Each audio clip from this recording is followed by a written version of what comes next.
कल शाम 7 बजे अयोध्या में रवि पांडे युवक की हत्या कर दी जाती है। यह हत्याकांड इस समय पूरे ज़िले में बहुत चर्चा का विषय बना हुआ है। मामूली बातचीत को लेकर के, कहासुनी को लेकर के मामला हत्या तक पहुंच गया।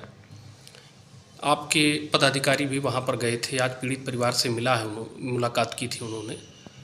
तो इस पूरे घटना का संज्ञान क्या है आपके पास और इस पर आपका क्या बयान है? जैसे हमारे पार्टी की जो अयोध्या इकाई के लोग हैं वो पीड़ित परिवार से मिलने गए, घटना स्थल का मुआयना किया और घटना स्थल पे जैसा वहाँ देख के वो बताते हैं कि धारदार हथियार से उस युवक की हत्या कर दी गई है। लोगों ने बताया कि घात लगाकर बैठे थे, दूसरा पक्ष जिन्होंने हत्या किया वहाँ पे घात लगा के बैठे थे। ये व्यक्ति कहीं की कुछ अपने घर की ज़रूरतों से बाज़ार गया हुआ था, वापस लौट रहा था, उसी समय उसके साथ ऐसा हो गया। उसके घर वालों से भी हमारी टीम मिली, मुलाकात की। घर वालों ने फूट फूट कर रो करके अपना दर्द बयां किया। तो दर्द सुन करके जहन पूरा हिल जाता है कि एक व्यक्ति के, एक घर के एक नवयुवक की हत्या हो जाना मतलब पूरा घर टूट जाना है। जो घर का नौनिहाल अगर चला जाता है तो सारे जो भी कड़ी होती है वो टूट जाती है और सब वो जिंदी लाश के समान बचे हुए परिवार में वो होते हैं। ऐसे में हम ये नहीं समझ पा रहे हैं कि ये तो अयोध्या जनपद का है। अयोध्या जनपद में जबकि लोग कहते हैं कि राम राज्य आ गया है, तो क्या राम राज्य ऐसे ही होता था? जिस राम राज्य की कल्पना को बताया जाता है, राम राज्य में भी ऐसी घटनाएं हुआ करती थी। हमने तो पढ़ा है कि राम राज्य में कोई बीमार तक नहीं होता था, कोई अल्प मृत्यु नहीं पाता था और हर व्यक्ति सुखी था। जन्म होता था तो एक समय निश्चित होता था कि अपनी सारी जिम्मेदारियों से निवृत्त होकर चौथेपन में प्रवेश करता था, फिर वो उसकी मृत्यु होती थी। रामराज में तो ऐसी कोई व्यवस्था थी नहीं। इससे पहले एक बालिका के साथ दुराचार हुआ था अयोध्या में, वह बहुत चर्चित कांड था और उसके लिए आपकी पार्टी के पदाधिकारियों ने धरना प्रदर्शन भी किया था। तो उस पर क्या अपडेट है?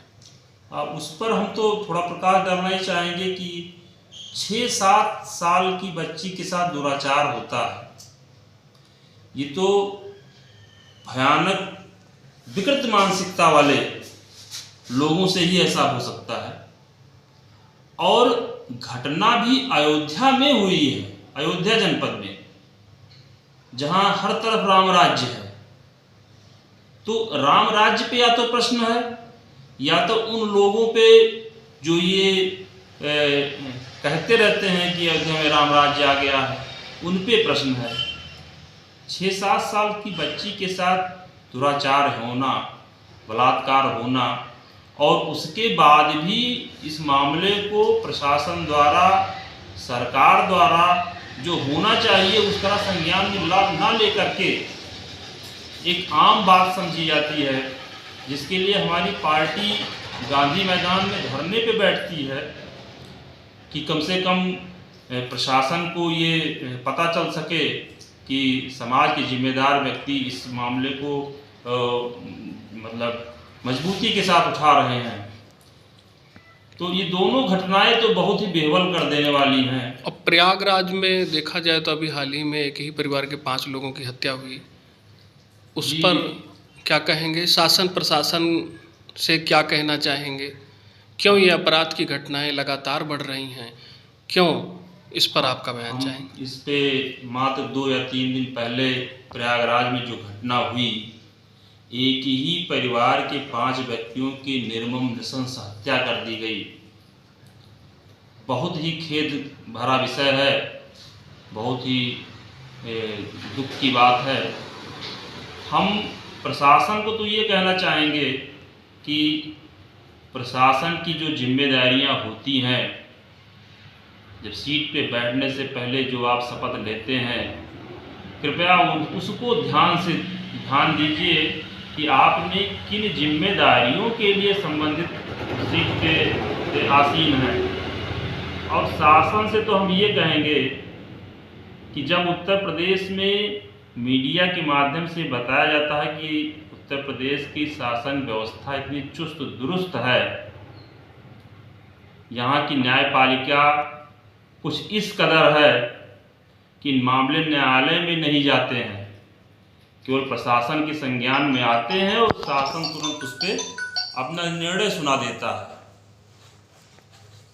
हमको मीडिया यही बताती है कि कोई भी मामला हो उत्तर प्रदेश में, ज्यों ही प्रशासन के संज्ञान में आता है, शासन उस पर निर्णय सुना देता है और उस व्यक्ति को, जो दोषी व्यक्ति होता है, उसको ध्वस्त कर दिया जाता है। तो क्या यह व्यवस्था, जो 3 घटनाओं का जिक्र हो रहा है, ये शासन अपनी जो निर्णय सुनाती है इन तीनों के लिए नहीं है क्या उसका? अरे भाई, जो बच्ची का दुराचार हुआ वो लगता है महीनों हो गया होगा। प्रयागराज में जो घटना हुई वो भी 3-4 दिन गुजर गए हैं। अयोध्या में कुसमावा गांव में जो अभी गलारेत का हत्या हुई वो भी 2 दिन हो गया है। जैसा लोगों ने बताया, उसके घर वालों ने बताया हमारी पार्टी को कि अभी दोषी को पकड़ा भी नहीं गया है। सरकार अपराध मुक्त प्रदेश होने का दावा करती है, जबकि एनसीआरबी की रिपोर्ट कुछ और कहती है। इस पर आप क्या कहना चाहेंगे? एनसीआरबी की रिपोर्ट तो ये कहती है कि भारतवर्ष में उत्तर प्रदेश सबसे बड़ा इसका क्राइम रिपोर्ट है, ये शीर्ष पर है। सरकार दावा भले ही करे कि हमने जो है क्राइम को शून्य पे ला दिया है, 0 टॉलरेंस हो गया है, लेकिन जो हमें दिख रहा है क्या झूठ है? यदि जो हमने देखा है, जो लोगों ने देखा है, जो सोशल मीडिया पे दिखाया जा रहा है, ये गलत तो है नहीं।